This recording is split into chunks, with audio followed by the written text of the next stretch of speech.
And we have this lovely pink building on our right side here. This is actually Fulton House. It was originally built in 1898 and then renovated in 1981.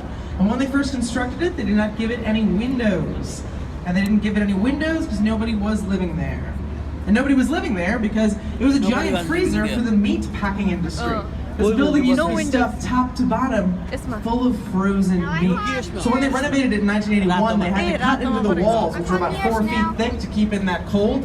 And they found horsehair and cork, which was the original insulation method of that time period. Fulton House.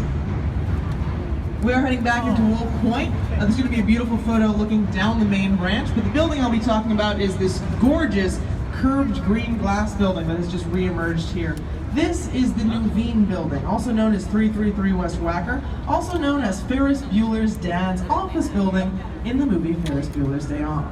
This is another contextualist design, so it's working with the context of the Chicago River, the colors of the glass, working with the colors of the river, the curve of the building, working with the curve of the river, and the glass itself is actually something called bubble glass, which, if you look at it, watch the reflection as you go by it.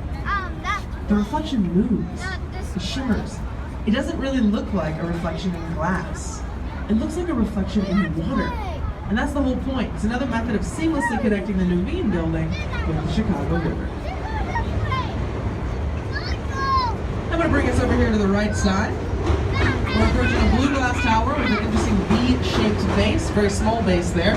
That base is actually only 30 feet across.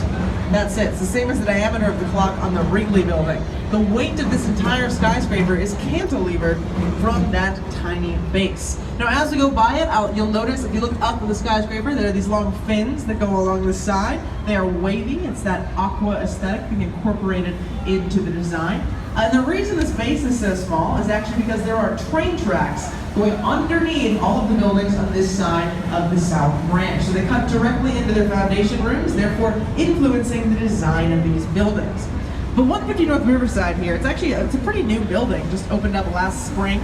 So it's one of those skyscrapers that would not have been here 5 years ago if you took the tour. But it's got a really impressive method of wind resistance. Something called the slosh